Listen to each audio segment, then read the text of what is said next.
everyone. Okay, today we're going to do lesson 8. Now, it's nothing new this lesson. We have been doing graphing kind of all throughout, but I know that with graphing, unless you get a lot of practice with it, it's easy to forget what we're able to do with our graphing calculators. So take out your handy calculators. Make sure you have it ready for this lesson. If you don't have it with you, maybe pause, take it out of your bag. Don't be lazy. This lesson will not be nearly as helpful for you if you're not actually practicing on your own.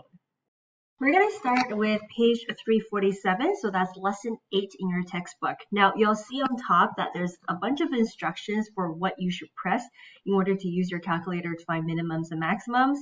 I'm going to tell you to cross this out because this is outdated for an older version of the TI calculator. You're using a Ti-Nspire, so those steps will look different.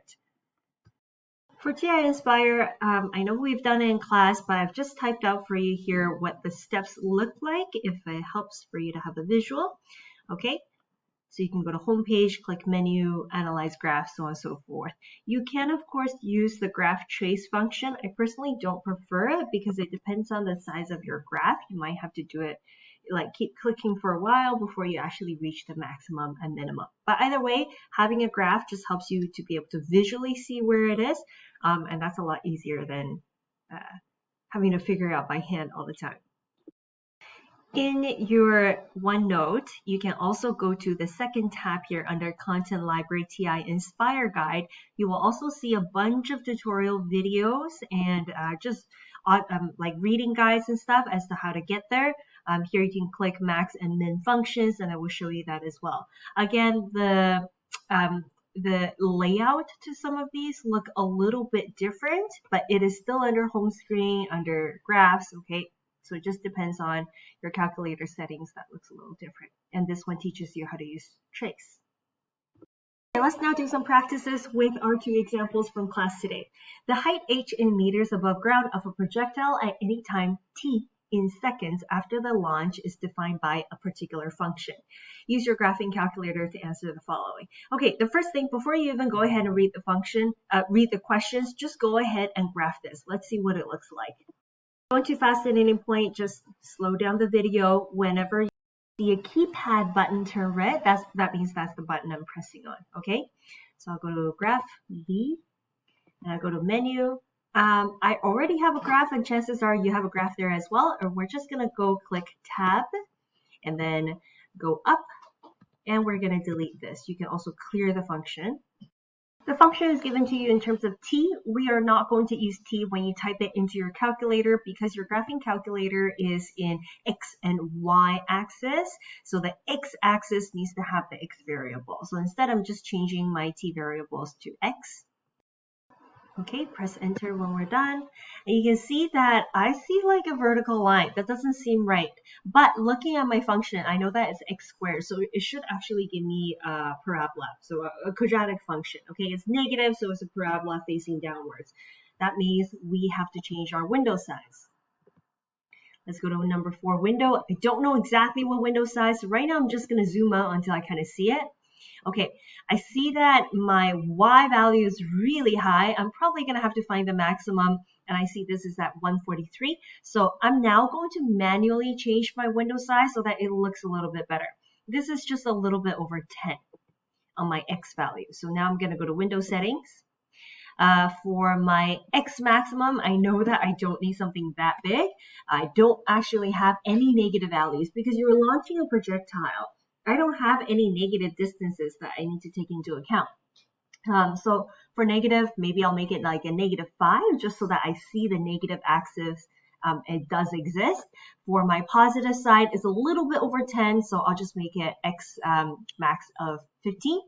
Again, negative, that is not going to go underground. Again, it could, okay? In this case, we're going to assume it's going to land at ground level. Maybe what I'll just do is make it -10, again, so that I see, maybe -20, okay? So that I see where the axis is easier for reading. For my maximum, it's going a little bit over 143 right now, so I'm going to make it 160. Let's test it out, see if I can see a maximum. That looks great, okay? So again, you can go back to my previous screen to see what window size I've used. The first part of our exercise is to just sketch the graph on our workbook. before we sketch the graph, there's a few key points that we just want to make sure is accurate. The general shape we know is there. We're not going to record every single point that exists. You don't have to label your graph all the way throughout, but the key points, okay, some of you might be able to guess, is where is my starting point? Okay, 0, 0 right here. And what is the end point right when it touches the ground? So what is the other x-intercept? So find your x-intercepts. Y-intercept, if you have one, in this case we don't have a y-intercept, it's the same as the x-intercept at the origin here, and you're going to need a maximum. Find the x-intercept, I'm going to go to Analyze Graph at 0. I will do lower bound, upper bound. Here is my approximate x-intercept, 12, 0. Going back to our workbook here, I'm going to draw that in.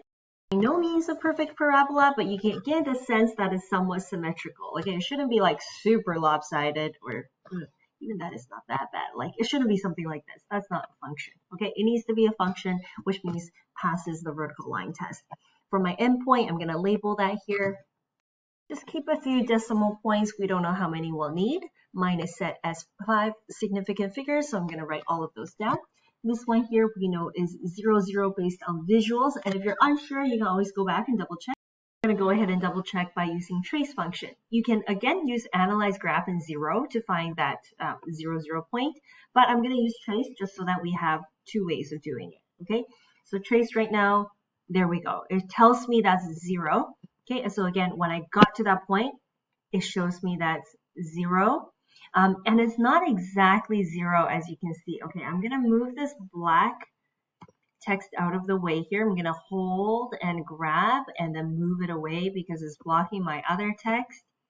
Go to trace, graph trace. Okay, the numbers are really close to 0, but not quite. That's just because of the limitations of our graphing calculator.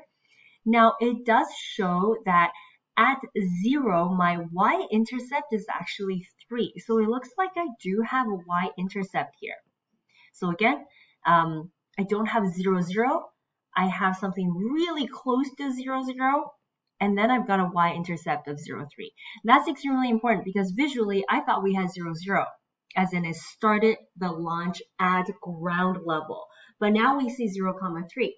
So what does that mean for us at launch? Well, if at 0 time it already had a height of 3, it means it's actually being launched at 3 meters high. With that new information, I'm going to go back, adjust my graph so that it makes more sense. I'm going to make this label 0, 3.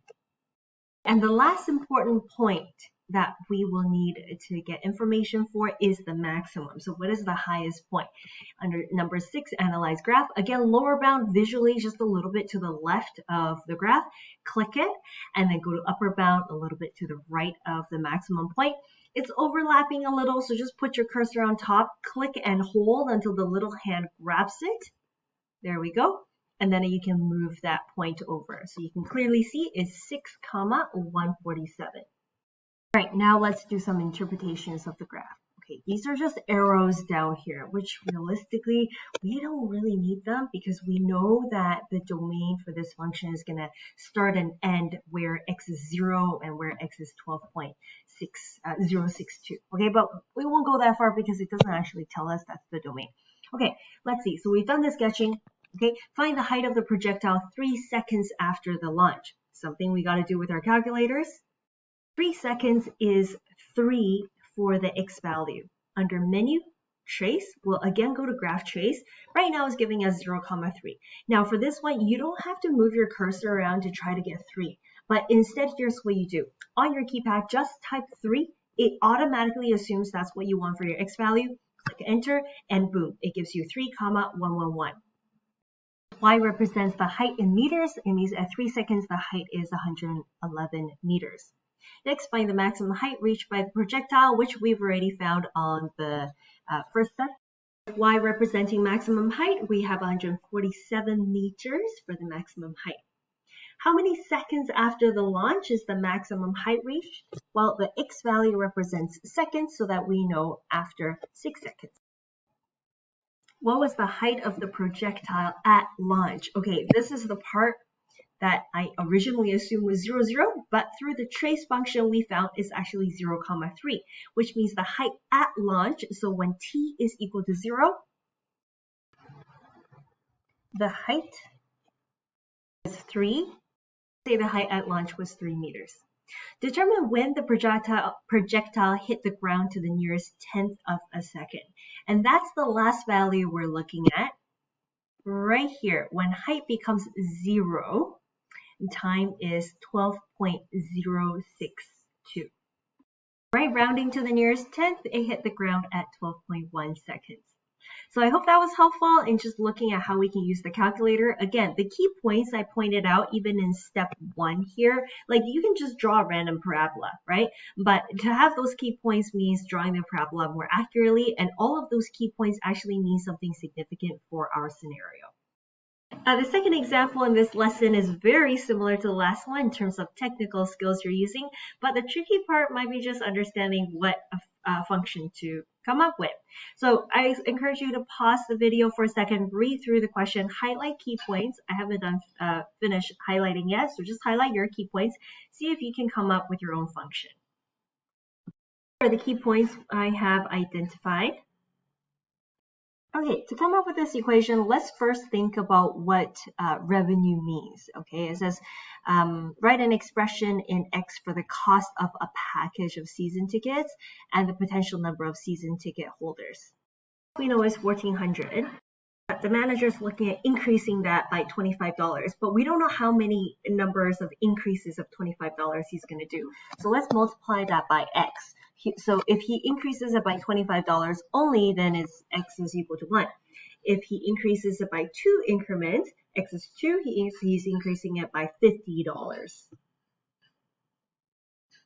Also know there's an inverse relationship between every increase and number of ticket holders. So right now he's got 7,200 ticket holders, but for every value of X, he's going to lose 100 ticket holders.